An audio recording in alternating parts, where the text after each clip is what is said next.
today, we're jumping into the career of one of cricket's most fascinating and respected figures, the legendary Indian leg spinner, Anil Kumble. But before we get into all the details, I want to start with a question for you. Is perfection in sports even possible? I mean, is there such a thing as a flawless performance?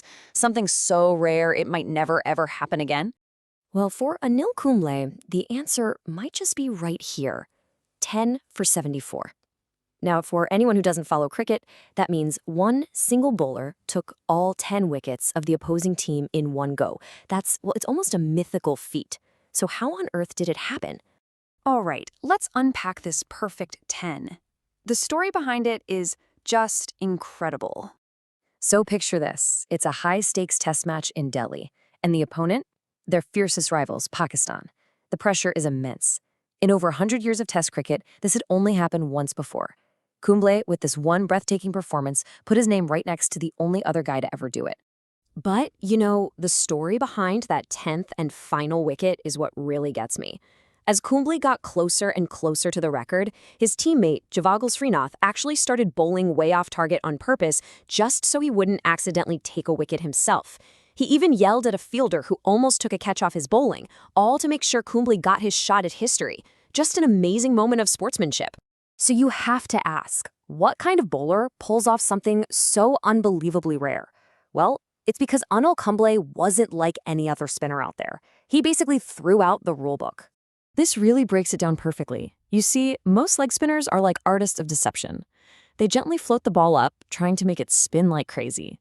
Not Kumble. Nope. He was a spin bowler with the mindset of a fast bowler. He just fired the ball in there with serious pace, got it to bounce awkwardly, and was just relentlessly, unbelievably accurate. And that totally unique style, it earned him the perfect nickname, Jumbo. And no, it wasn't because of his size, it was because his deliveries came rocketing at batsmen with the speed of a jumbo jet. That mix of pace and spin made him an absolute nightmare to face. And that jumbo style wasn't just a one-hit wonder for that one historic day. Oh no, it was the engine that powered an entire career built on just incredible consistency and massive milestones. I mean, just look at this timeline of sustained greatness. In 2004, he overtakes the legend Kapil Dev to become India's all-time leading wicket taker. A couple years later, boom, he's in the super elite 500 wicket club. And by 2008, he'd blown past 600, putting him in the top 3 of all time. The key takeaway here is that his brilliance wasn't a flash in the pan. It was a constant for a very, very long time. Okay, so what's with this number, 117? Another bowling record? Nope. This is one of the most surprising facts about his career. It took Anil Kumble 117 test matches to score his very first and only century with the bat. That's a world record for the most games someone's played before finally hitting 100. And that one century makes this next fact just mind-blowing. Let that sink in for a second. The guy who achieved the absolute pinnacle of bowling perfection is also the only person in that exclusive 10-wicket club to have also scored a test century. That combination is just unheard of. It puts him in a category all by himself. But Kumble's legacy, it isn't just about the numbers, as staggering as they are. It's about a spirit that was just absolutely unbreakable. This is maybe the story that defines him. In a match, his jaw gets shattered by a super fast ball. Now, anyone else is heading straight to the hospital, right? Not Kumble. He gets his head bandaged up, walks back out onto the field, and with a broken jaw, gets one of the greatest batsmen of all time, Brian Lara, out. It's a true legend of grit and courage. And that fighting spirit, that's what fueled these incredible career stats. We're talking 619 wickets in 132 matches. He took 5 or more wickets in an innings, a whopping 35 times.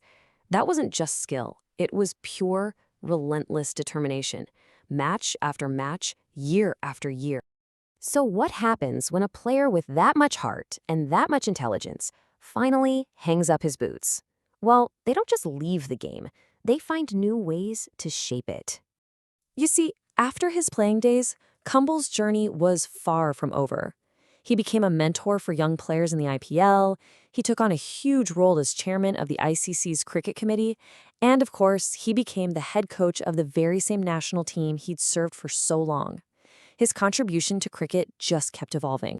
It's really no surprise that his career is just decorated with the highest honors you can get, from India's prestigious national awards to being named a Wisden Cricketer of the Year and the ultimate honor, an induction into the ICC Cricket Hall of Fame. It all just cements his status as a true giant of the sport. So, we end right back where we started, with a question. When you look at the career of Anil Kumble, what's the real measure of greatness? Is it the mind-boggling stats, like the perfect 10 wickets? Or is it that unforgettable image of a man bowling with a broken jaw who simply refused to quit? With Kumble, maybe, just maybe, the real answer is you don't have to shoot.